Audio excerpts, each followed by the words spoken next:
Det er lørdag. Der er tømmermænd i luften, og hvad er en superklandring egentlig?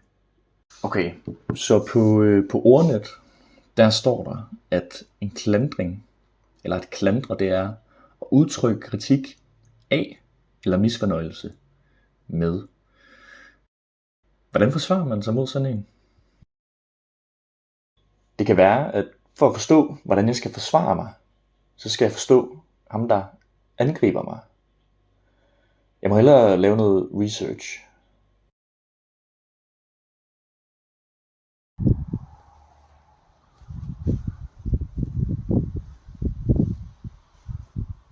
Jeg står her foran Haldum Kirke, og den er meget flot, den kirke faktisk. Jeg står her, fordi at her blev Christoffer konfirmeret.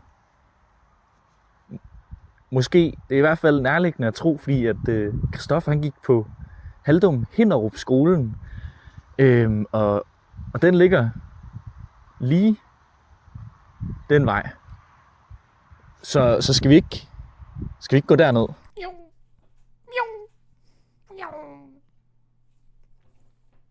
Jo. Står jeg her ved Haldum Hinderup skolen. Det var her Christoffer han gik i folkeskole, og han lærte mange ting her. For eksempel lærte han at bruge Facebook. Han var ikke så god til det i starten, men han var meget, meget gavmild, hvad han gav. For eksempel et rundboldbat til sin klasse. Det er sgu meget godt gået. Nå, hvad har vi her? En fodboldbane. Hvor fint. Og vandpytter over det hele. Ej, der er en traplang og en vandpyt mere. Ej, og der er himlen. Må det regner snart? Mens jeg lige sidder i regnvejret her, så vil jeg godt lige knytte en note til alt det her gang i lige nu. Altså det er jo, det regner meget, det er fuldstændig. Nå, det er jo lidt, det er jo kun lidt paradoksalt, det jeg laver.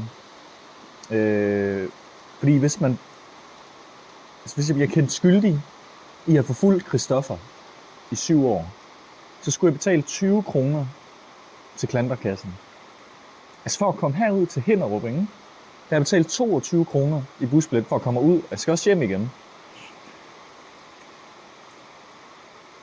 Og egentlig, så er det vel bare lidt forstærkende i hans anklage, at jeg tager ud og opsøger hans fortid.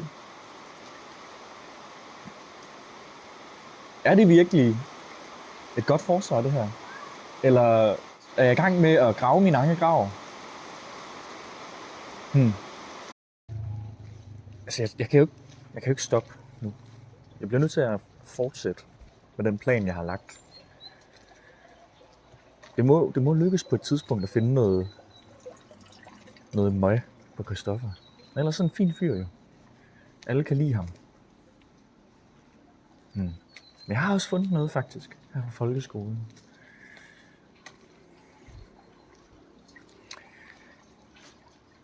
Da han stoppede her, der begyndte han på Midtjysk Efterskole.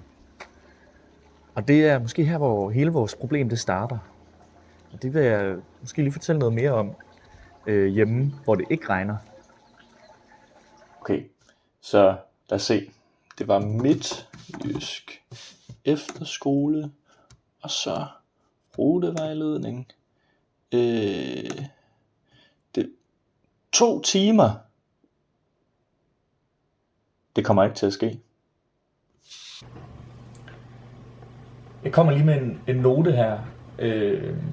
Det var helt vildt svært at finde noget fra da Christoffer han gik på efterskole. Så jeg har været inde og grave lidt, og det er ikke, det er måske ikke så fyldestgørende, men jeg vil lade voiceover mig tage over. Tak skal du have, kamera mig. Jeg tror, at grunden til, at det går galt her, det er, at Midtjysk Efterskole har en rigtig dårlig SoMe-afdeling. De lægger ingenting op, udover Christoffer med en kæmpe skarp hat selvfølgelig. Jeg har dog stadigvæk fundet nogle fødselsdagsbilleder, fordi det er jo ikke Midtjysk Efterskole, der lægger dem op. Og ja, Christoffer han ser selvfølgelig knaldgodt ud. Og også med en stol på hovedet. Nå, nok om Christoffer.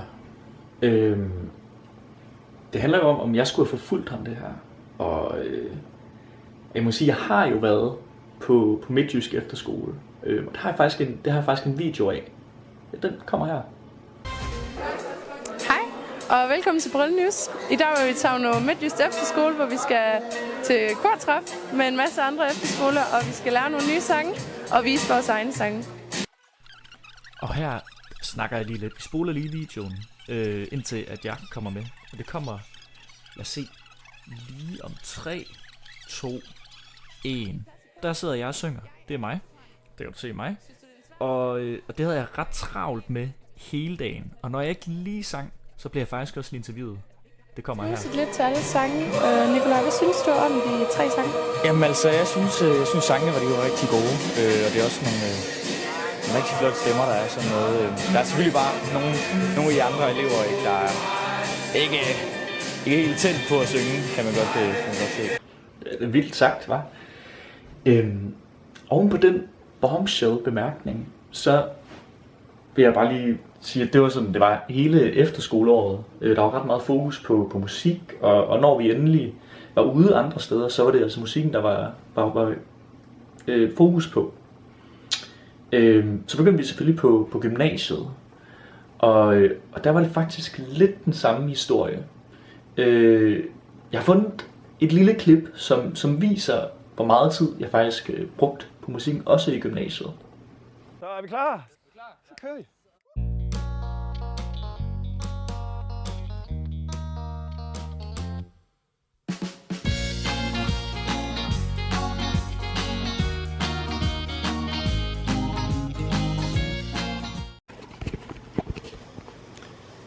Ret fed video, ikke? Hvis man godt vil se resten af den, så skal man bare søge på Jeg Ser Hammerslag på YouTube. Selv tak. Men det var i hvert fald det meste af min gymnasietid gik med at lave sådan noget mærkeligt noget der. Og selv hvis jeg var stødt på Christoffer, havde jeg nok ikke kunne genkende ham, fordi han havde ikke noget skæg dengang. Men så blev vi studenter, og tillykke med hun, Christoffer, skal jeg lige huske at sige.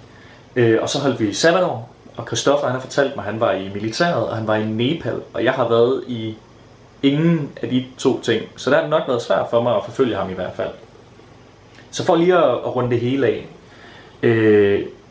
Der er en god chance for, at vi måske er stødt ind i hinanden meget, meget kort, eller set hinanden på et tidspunkt. Vi har trods alt været de samme steder på de samme tidspunkter relativt mange gange. Om jeg har forfulgt Christoffer er måske lidt et stretch.